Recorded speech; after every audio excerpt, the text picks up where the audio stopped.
There? Come? Oh my gosh, this is what I get for going to the waterfall? No problem? Or yes problem? Yes problem.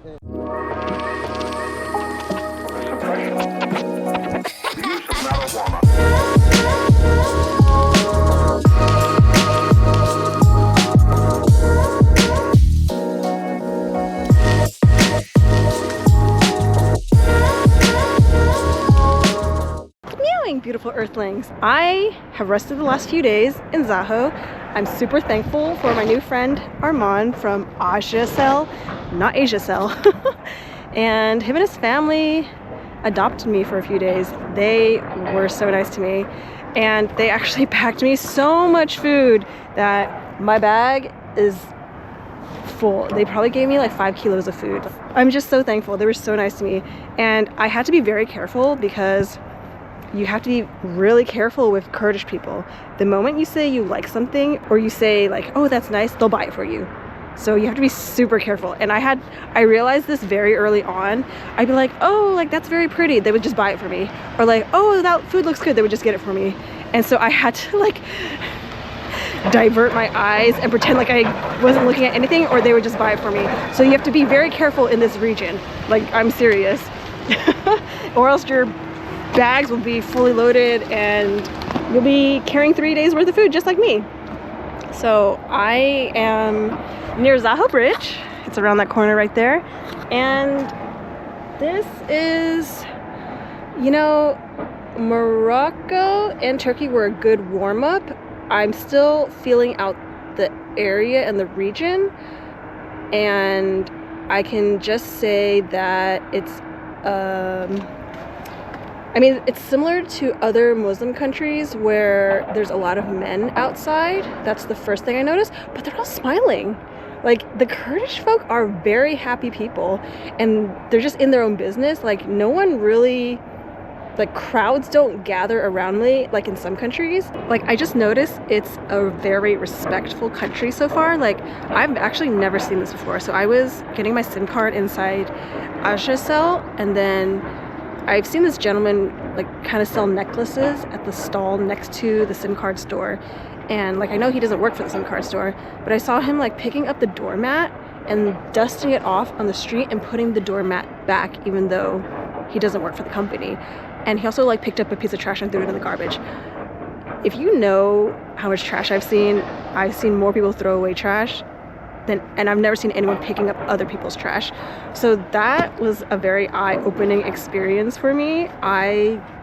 It just says a lot about the Kurdish people. Like, they are really respectful of their neighbors. Even though there's trash everywhere, maybe they're just conscious of the space around them and respectful of their friends and family and their community. Like, that's what I've gathered so far. So today, oh yeah, I didn't do much research before coming to Kurdistan, and I was talking to my friend yesterday, and he was like, this region is, like, the mountainous region is dangerous in Kurdistan because there's an active war between Turkish armed forces and the Kurdish army, like in the mountains. And I was like, I want to go to the mountains. I want to see nature. And he's like, no, it's dangerous. And I looked up, like, okay, maybe I should Google this, like, dangerous areas in Kurdistan to avoid. And Zaho is like one of the most dangerous cities, which is surprising because, I mean, I'm here. This was the first place I was dropped in, and I've seen nothing but families walking, kids running around, buying groceries, and going by themselves back home, like little kids lower than my knees. And I was like, what do you mean it's dangerous here? And he's like, oh, like in the surrounding villages sometimes there's like fighting and stuff with like the two militaries. And I was like, okay. So I mean, if this place is dangerous, then I have nothing to worry about, because I mean, look at this.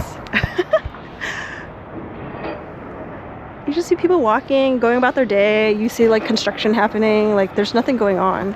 So my experience, Zaho's not dangerous. Okay, so we're gonna go to the mountainous region and ride. Hopefully it'll cool down. It's really hot today. It's like 70 something. Fahrenheit. Maybe that's like mid-20s Celsius, so it's really hot. So let's get started with our day. All right, we're gonna go to something called Sharanish Waterfall, and it is 40 minutes away, 15 miles away.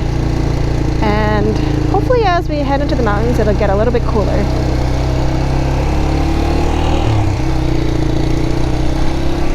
We can take you a tour around the city a bit. So it is Ramadan and a lot of these businesses are not operating and they're closed.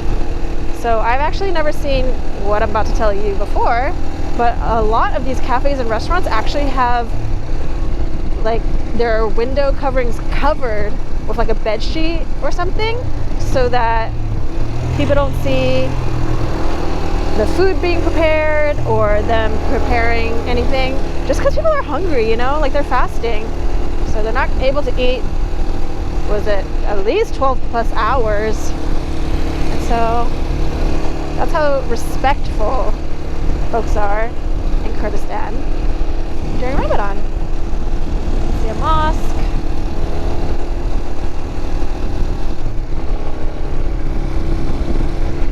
And traffic and driving here is actually kind of dangerous. People don't signal and they'll just pull out. And I've actually had a few close calls, so I have learned to drive really, really slow. Like, I don't even care if I'm annoying the car behind me. Like, I would rather not be hard braking and just crawling. A fruit stand, a massage shop, convenience store. All right, we are outside Zaho, and this is what the region looks like. There's some farmland right outside. It's March right now, so some greenery. And if we look over here, there's new construction. Those high-rises look new. We have some farming on the ground. Maybe those are tomatoes, not sure. But they have the plastic covering on them. And look at these mountains ahead of us.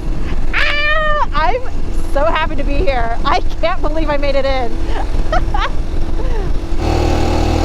Hello. Oh, stop. Where am I going? Sharanish Waterfall? Where are you? Where? Where to go? Sharanish Waterfall? Hold on.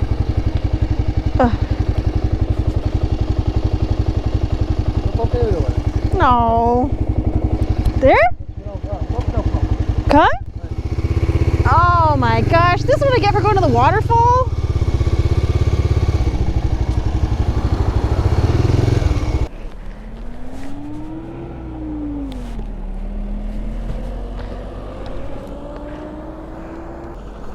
What do you want from me?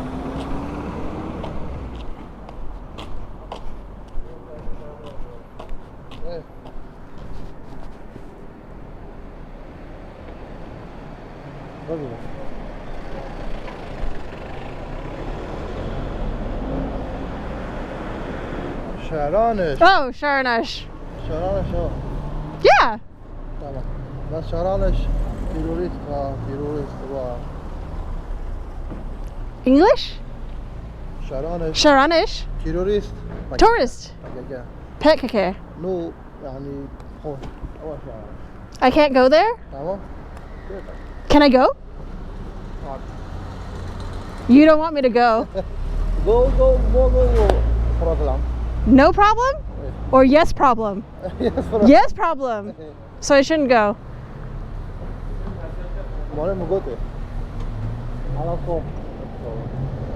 What about Ahmedi? Ahmedi tamam. I can go to Ahmedi? بس Ahmedi problem. Problem. Zaho duhok و Ahmedi. So I should go. Zaho duhok و Ahmedi. So I should go like this, not like this. تمام. تمام. أبا شو Ahmedi. ودوك وزاخو Ahmedi. But دوك وزاخو Ahmedi go. But this one's not good. This one's not good. Not good. But دوك Ahmedi what? تمام. Tamam. أقول لك أطاف فينا ولا شلون؟ شلون هذا ورا فور ورا فور انجليزي زي أي إنجليزي English speak English Yes. ورا تمام بيجي خوش بيجي باقي بيجي شناش شران شنا تعمينا You will not go to that way. شرانش The highway. هيا Are you will not go straightward. There's some like mountain regions right here. Yeah. You can't go there. Yeah. Cannot go. You know. وسعدي بيت أدبر روش مومدي بيجي دير رانا شومدي هرقنا خوش هردوكي وزوف هر عمدي You can go from Dark and Zaho to عمدي بس بيجي دير رانا شا بيرب حكيكو هرقنا خوش I understand. Yeah. So, I can't see the waterfall. Okay, I'll turn around. that's it, yeah. I understand. I Can't understand. go from here. I understand. That's so dangerous. I know, I understand. Okay. Thank you. He can go. He can go. How come I can't go? Okay, thank you. I'll turn around. Thank you. I can't believe he stopped me. Bye-bye. Ah! I can't believe they stopped me. I thought I was going to make it to the waterfall. Well, I guess because locals know the region. Okay, this is my coping mechanism. Locals know the region and I don't. So they know what to avoid and how to talk to these PKK military folk. And I guess once they see me, they'll, you know, there's a higher chance of something happening. I totally get it. But I had to try. I had to try. Okay, change of plans. I guess we're going south to Almedi. Dang, I'm kind of disappointed. I wanted to cool off in the waterfall. Well, it's okay. I am in a region that changes very quickly and I need to adapt to the change. Damn it! I have to learn so much. So there's a lot of applications that actually do not work in Iraq and Kurdistan. So Google Maps, the live navigation and turn-by-turn directions do not work. So I was like, is something wrong with my app? Do I need to delete and re-download it? But then I looked it up and it just said it's not available here. So here I'm using Waze. And that's new to me. And also something interesting, the SIM card is free for tourists. And that's never happened in another country before. So I'm very grateful for that. So it's just all this stuff. Oh yeah, as far as money, like people don't really take credit cards here. So people just carry wads and wads of cash. And also speed bumps are like, ooh, a major thing here. So there's been a few times where I didn't know they're just so apparent in the city that I'll just go super fast and I'll like bump around. So I just have learned to ride super slow here.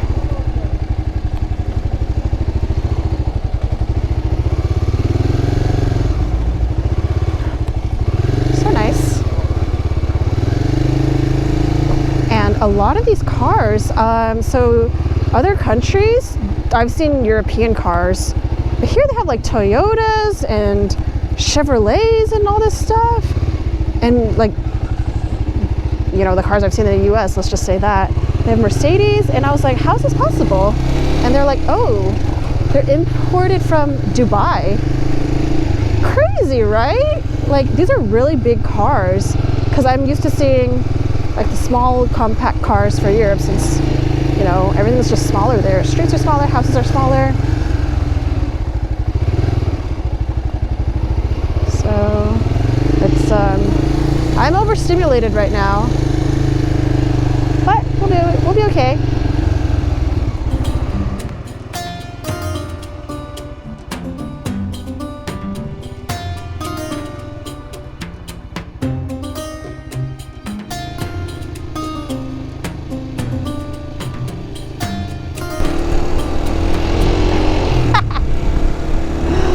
Oh man, I can't believe I'm in Kurdistan.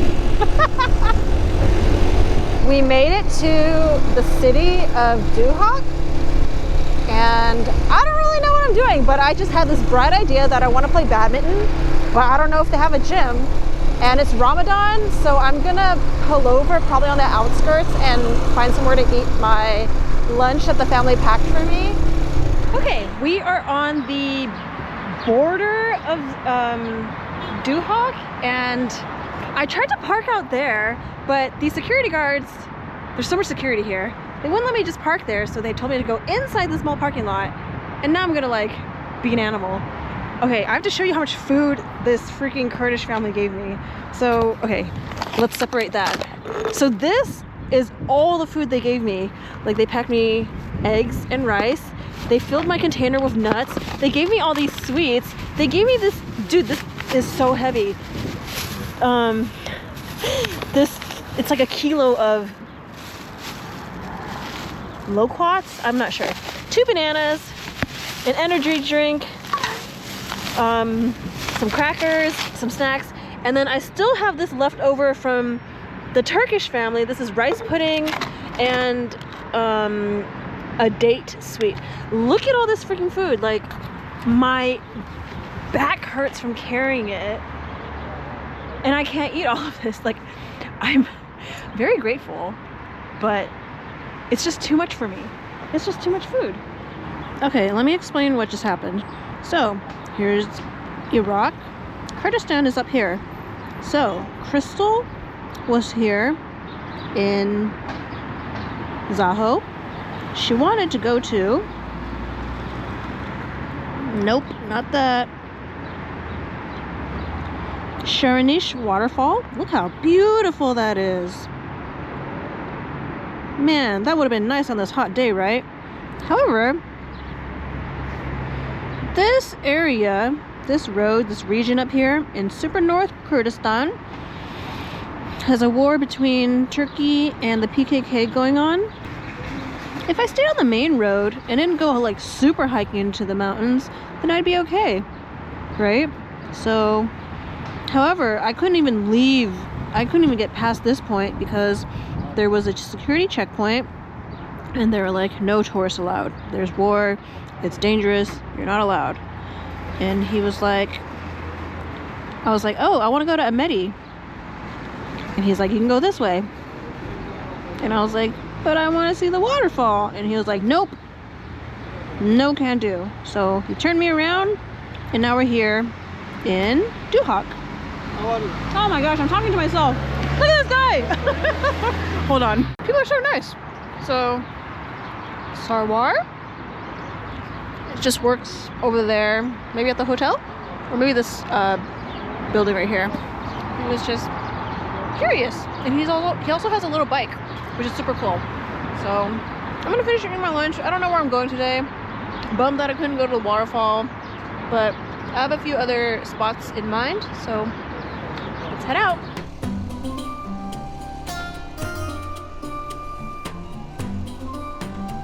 Duhok Dam Lake.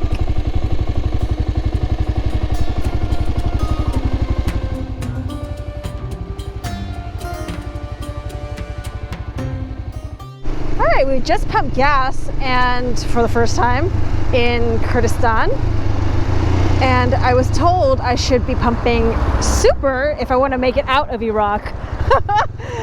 And I think that's probably like the next highest grade above like the lowest one. And so it's 1,350 Iraqi dinars per liter, is that right? I think that's what he said. So, wait, maybe it's gallons. I think it's gallons because the whole tank ended up being, oh my gosh, 5,600 dinars. So I gave him 10,000 and he didn't charge me for the 630, so he just gave me 5,000 back. So he gave me 630 discount, or maybe they don't give back the little denominations. I'm not really sure yet. I'm still figuring this out. But it costs about $4 for a whole tank. So yeah. Alright, we're gonna head south a bit to a monastery, and we're going to try to not get squished. Driving here is actually pretty dangerous because people don't signal and they'll just merge into you and they'll just pull, like a truck just pulled out in front of me and parked right here without signaling. Good thing I was crawling. Look at this. This is just how they drive out here, so I'm just trying to be in the slowest lane and not die. Okay, but I don't want to be all the way over here. Okay, here we go. All right, I'm gonna be grateful every day I'm alive out here in Kurdistan because this is a little dangerous. It's not like, it's just like people in a rush. I think, okay, here's what I associate to. They have bigger cars versus like European small compact cars, so there's more ego. And so you can go faster and you can afford a bigger car, and so you feel more machismo. And so you do more risky things versus if you have a smaller, compact, slower European car, you're just, chilling, letting people, look at this, like, yeah, you're just chilling, letting people go. So that's what I associate it with, but I'm learning. All right, let's keep on moving. My gosh, I am on my way to Alkush, where the monastery is, and look at this beautiful landscape. It's so rocky. And they want to see my passport, and I have no problem giving it to them.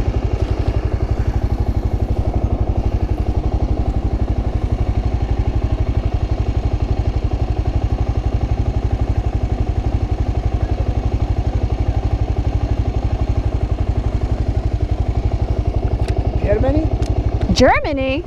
Me? America? Here.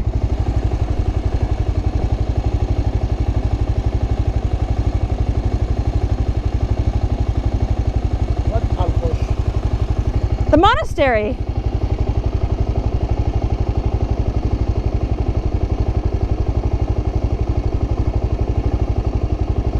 This one. So that was a checkpoint. Sometimes I get stopped, sometimes I don't. Most of the time I get stopped, and he didn't speak English, I don't speak Kurdish. Woo, this guy's going way too fast. This is how people drive here. Please don't squish me. So he was like, where are you going? And I was like, Alkush. And he was like, why? And I was like, monastery. But of course, monastery doesn't mean monastery in Kurdish. So I showed him a picture on my Google Maps, and I was like, I want to go take a picture. And then he asked for my passport, asked for my passport stamp, and I'm not really sure what he was saying. I think he was asking, am I going to go take pictures and sightsee or something? And I was like, yes, photo. And then he's like, okay, go.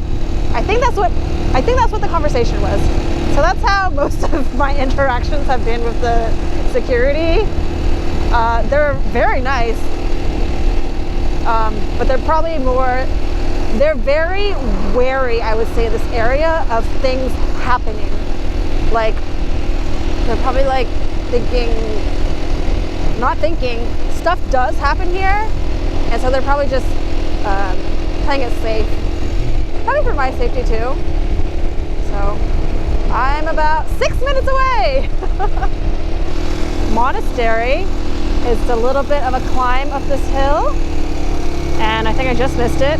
It closes at 6, it's 5:54. So I might try to camp or oh, they definitely closed the gate.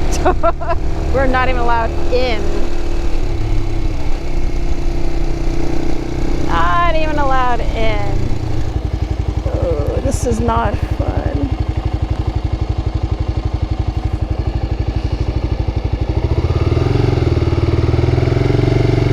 Okay.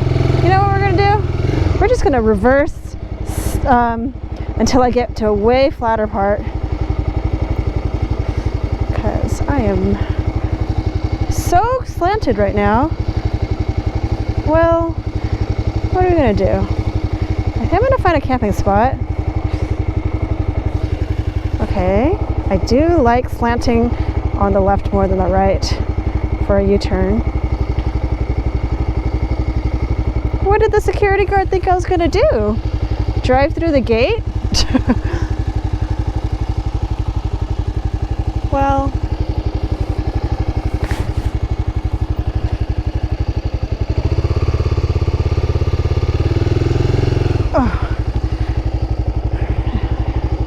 I've grown so much as a rider.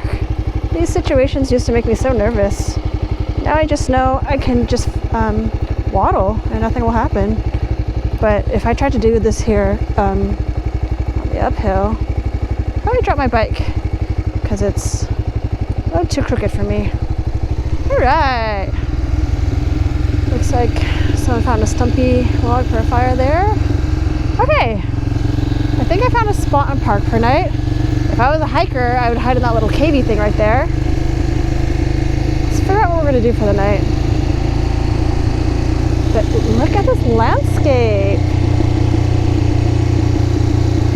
So beautiful, huh? Alright, we missed the monastery. It closed at 6. We got there 5:55. Of course, that's not enough time.